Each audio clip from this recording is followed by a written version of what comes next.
welcome back to the channel. As you can see, 7 days on from reviewing the CLS 53, we're in a completely different beast today. This is the C63S.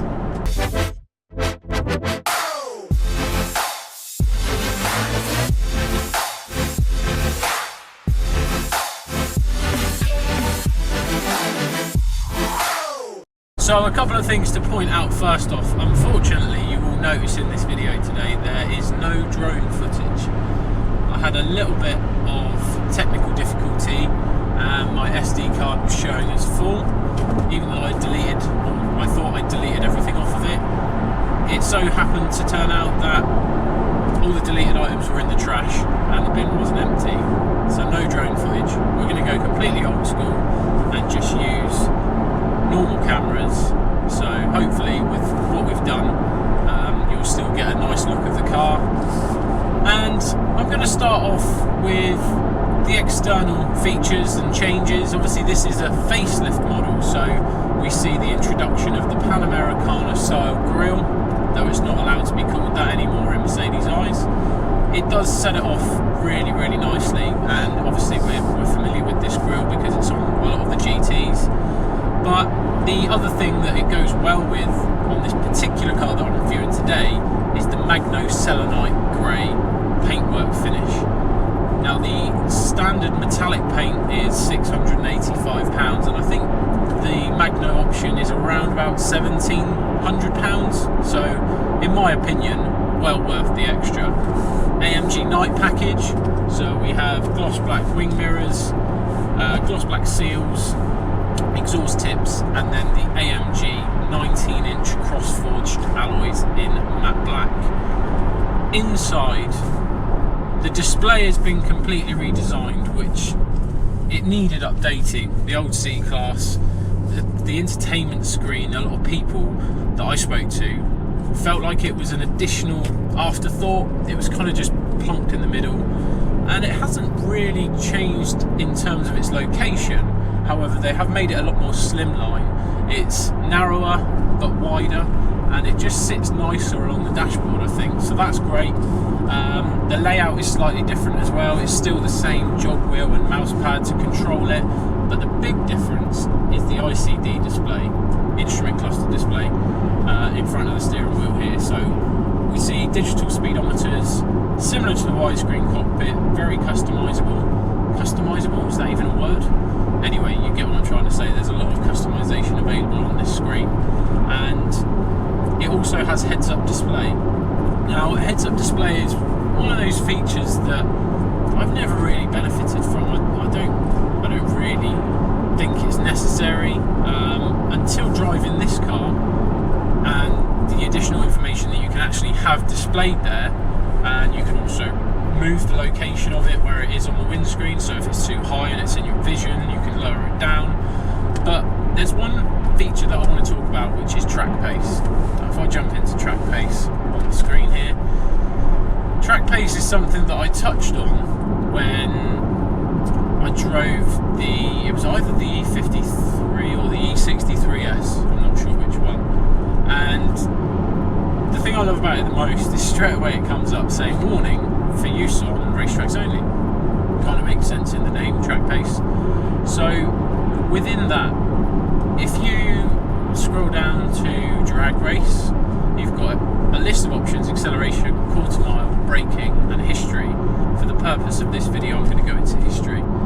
So within history is a brake test that I carried out, and it shows the date, the speed you were travelling, the time it took to stop, and the distance covered in that time. So I was travelling around 30 miles an hour. It took me 4.76 seconds to stop, and I covered a total of 94 feet.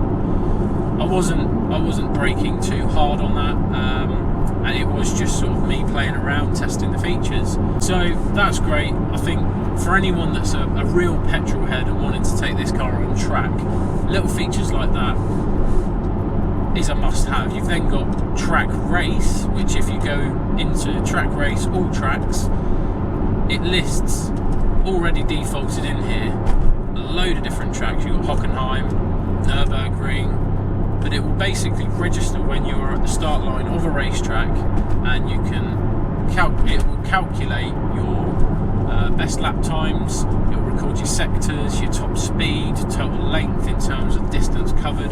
So there's just so much information there. I'm not going to go into that too much because it's more the car that we want to be talking about, but well worth mentioning because I haven't really covered it off properly in the previous review. I mentioned it on. So in terms of the engine in this car, it is the same as a lot of the 63s now, a 4-litre V8 bi-turbo, and it produces 510 brake horsepower. The E63S, which I reviewed, is 612, so it's 102 brake horsepower additional over the C63S. However, with all of that power coming out of two wheels, I think if you had any more power coming out of this, it would probably be a waste. You wouldn't really get the full potential out of the car. That brings me on to my next question. My question to Mercedes: will we ever see this car produced in a four-wheel drive? I know that historically C63s have been rear-wheel drives, and part of the fun element is that they're rear-wheel drive. However, when I got in this morning, there was still a little bit of moisture on the surface, and unless you're in a straight line and you put your foot down, it likes to move the back end around a hell of a lot. There is now a new mode that they've introduced. It's actually called Slippery, which is predominantly for wet conditions, and I'm just going to discuss these dials that have been added onto the steering wheel because that nicely brings me onto the different mode options. So on the right hand side you've got a circular wheel, makes a nice little clicking noise, and you can turn that left or right and it will take you through all your different modes: Slippery, Comfort, Sport, Sports Plus, Race, etc. On the left hand side there's another little display here, two buttons. At the moment I've got the suspension showing on here, so you can flick through, change that to Sport or Sports Plus. The other one is the exhaust, so if I was in a comfort mode and I wanted the loud exhaust, the Sports Plus exhaust for example, I could put the exhaust on. But then you can modify it even more, which I didn't realise to begin with. If you press the actual screen, it will change what else is displayed on the screen, so you can have Eco Stop Start on one side, traction control on the other, and being digital, it looks really cool. I think it's a nice little touch. You still have the dynamic select button on the centre console, but it's just a quicker way to go through the modes.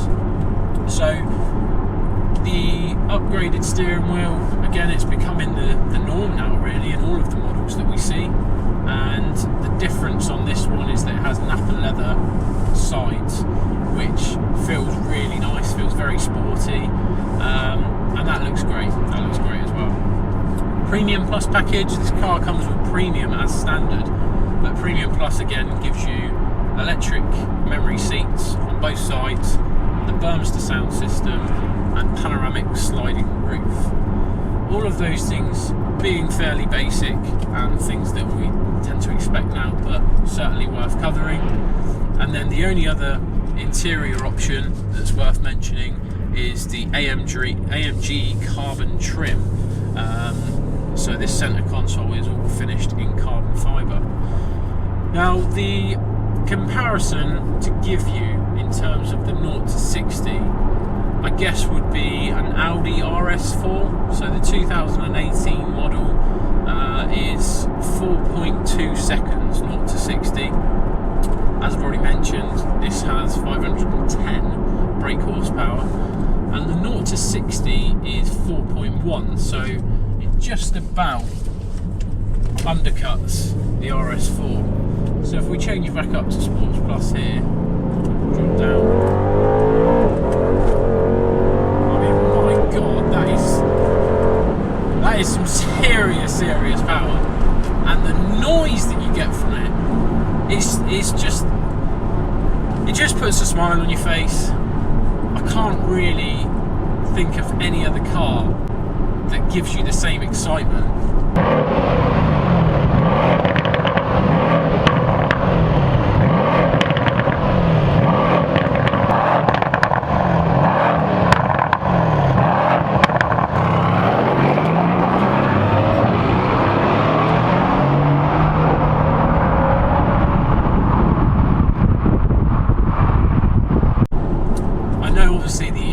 C63 is more powerful, but with that being a four-wheel drive, it's a lot more stable and it handles a lot better. Now I know that sounds stupid because that's ultimately what you are trying to achieve, a car that's powerful, that handles well. But I don't know, I'm on the fence with regards to the four-wheel drive option in this car, because if you change it and make it a four-wheel drive, it's no longer a C63. They've been two-wheel drive for so long that I just don't know if it would be the same. So people will have their own opinion on that, but for me, I'm not sure. Otherwise though, handling is a little bit firm. They're coil springs with adjustable dampers, whereas the E63 is air suspension, so when you change the suspension setup you can really feel it. In this, I've been playing around with all the different options, comfort, sports plus. It doesn't really make much of a difference, it's still very firm. So I guess it comes part and parcel with this type of car. It's a performance AMG, but it is a little bit firm. Handling otherwise is exceptional. The only weakness this car has is the fact that it is a real rear-wheel drive car, because that much power, I mean, even that then, there's still a little bit of oversteer and it's completely dry now, but in the wet, I'd have been in the hedge. 100%, no doubt about it. So that would be the only thing I would say is its weakness. But if you're looking for something that is practical in terms of being a family car, it's certainly that. Very spacious in the back. I've got my seat quite far back because I'm tall, but there's still a decent amount of room behind me for an adult or a child to sit. A lot of boot space being an estate, but then when you haven't got the family with you, it becomes a real dad's race car.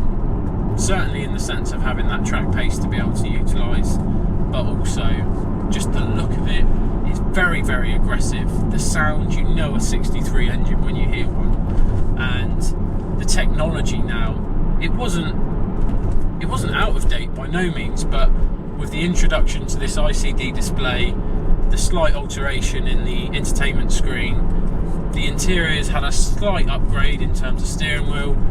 I think it ticks all the boxes for me.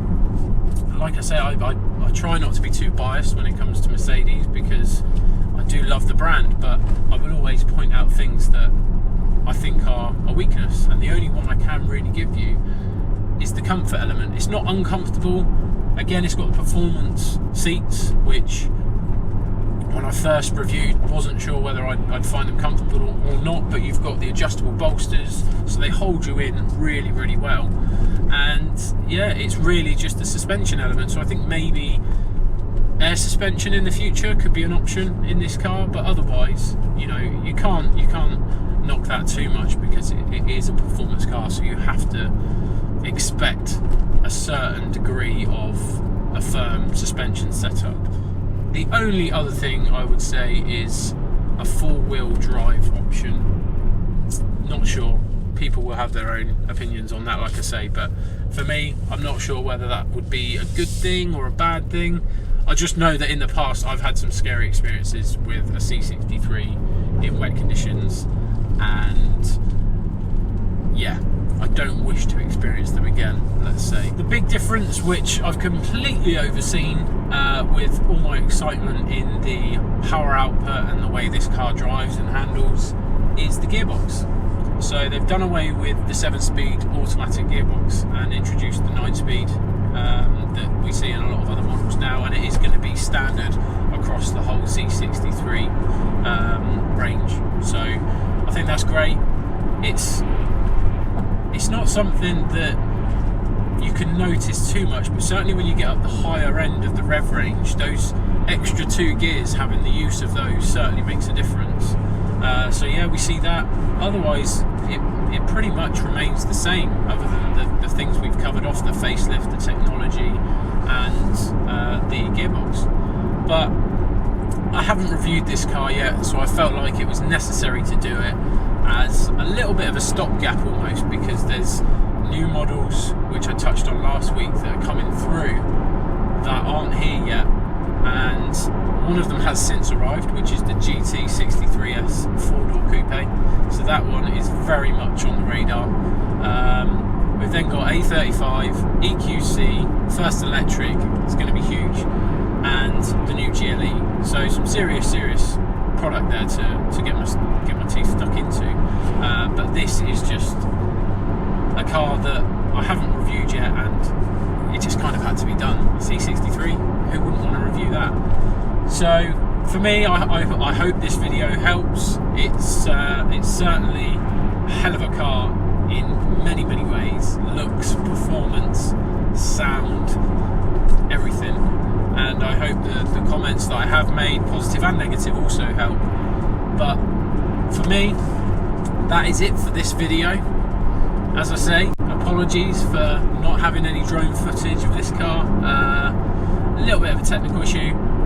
That will be rectified, ready for the next video. We've also got the Pro Technica stuff coming up. I've spoken to Anna, she is the team principal, and we're already in discussions about arranging a workshop visit or garage visit of the GT4. And then there are various other things coming up I can't yet discuss because they're not confirmed, but once they are, I will certainly put you guys in the loop. So yeah, as I say, that's it for the time being. If you haven't already, please subscribe, hit the bell to make sure you get those notifications, like, comment, share, and I will see you in the next video.